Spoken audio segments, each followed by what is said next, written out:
That actually is maybe the cutest laugh I've ever heard. It might be. Shut up! I like it. I really genuinely like it. I wouldn't be making fun of you if I didn't like it.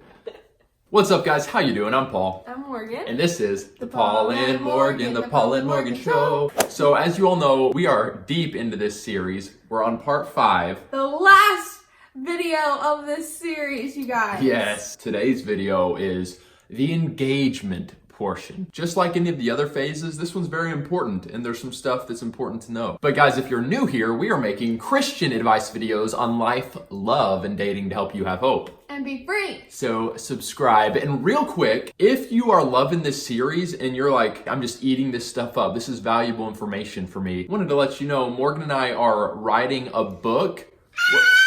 Yeah, I know. But ultimately, it's going to be intentional dating, your biggest questions answered. And we're going to be covering the questions we think are going to be the most beneficial to you. Stay tuned. Yeah, make sure you got your eyes out because that's going to be out hopefully soon. Give a thumbs up if you've watched every part in this 5-part series. Go you guys! Okay, let's get to it, you guys. Engagement. Engagement. It's a beautiful thing. It really is. Yes, you've made it through the whole dating, finding that person. You said yes to the ring. When I said yes to Morgan, when she asked me to marry her and she put the ring on my finger, it was the most surreal moment. I did not do that. Not in his lifetime would I do that. Oh, well, there you go. Which, no offense to any lady who's proposed, I guess. I don't know. It's a little strange. It's a little strange. I would love to know if any of you ladies out there watching this were the one to propose. That would be, I'd be very let us curious. know. Because actually someone I worked with, she came to work and she's like, I proposed to my boyfriend. And I was just like, That's congrats. crazy. Unusual. Anyway, we're off topic. Okay, yeah. So you're in the engagement phase. You're almost husband and wife, but not quite. So Yeah, you're not husband and wife yet, so don't get ahead of yourself. There are things that you are going to be doing in engagement that you weren't doing early on in your first couple weeks of dating. Spiritual bonds being made. There are emotional things. You are getting to know them in a deeper way. You're going to premarital counseling. You're meeting with the pastor who's going to marry you. It's okay to take part in those, but you're still not married yet, so there are still boundaries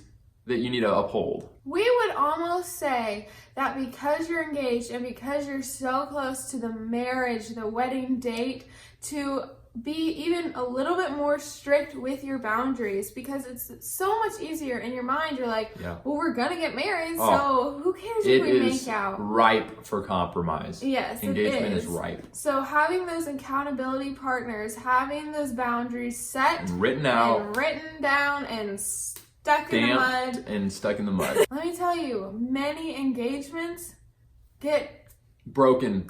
Yeah.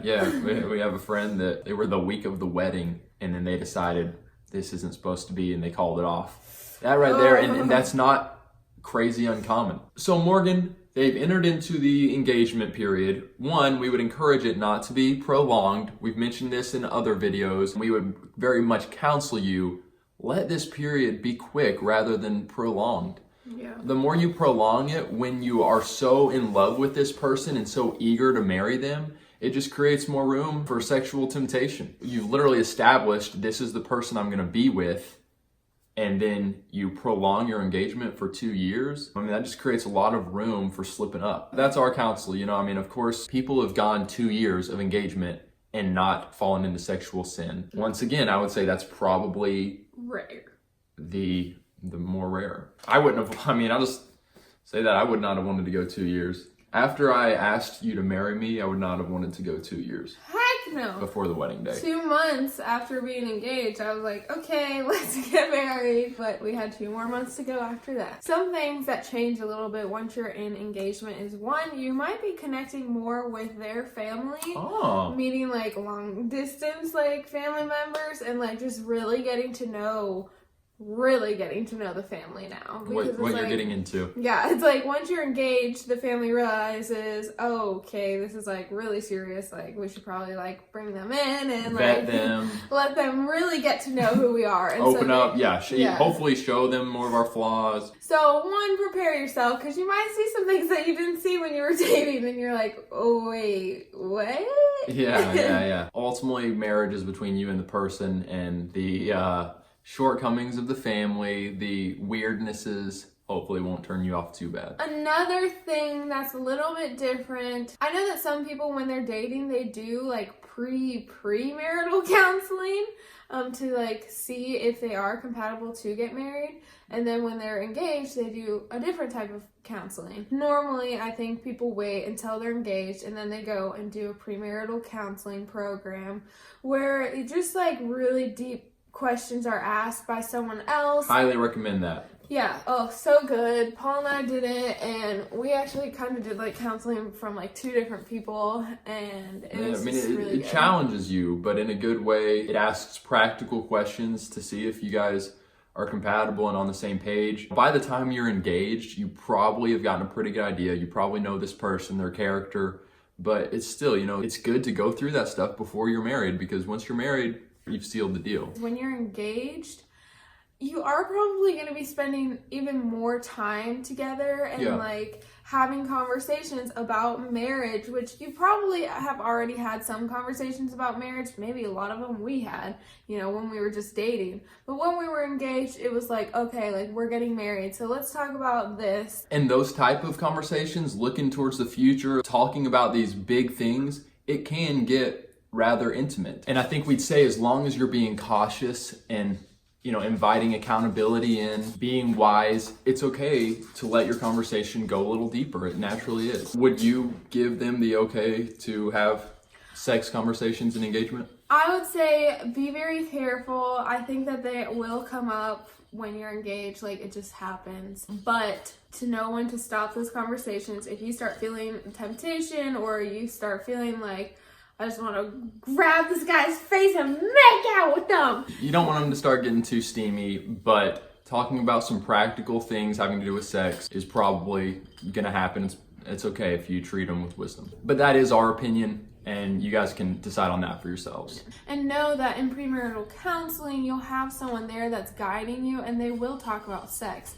And so if you feel like it would probably just be safer for us to not talk about this unless we have someone there to kind of like mediate it and whatnot, so that it can't get too hot and heavy in our minds. And that could be wisdom for you guys. Have fun during your engagement time. Don't get super wrapped up in planning the wedding. Like, guys, it's one day. Don't get so wrapped up in it that you just become super stressed and you can't even enjoy being engaged. Yeah, that's a good point, Morgan. I had a lot of fun planning our wedding. I don't feel like I got super stressed. I think that there was like one point where I had a meltdown with Paul, like calling him and crying.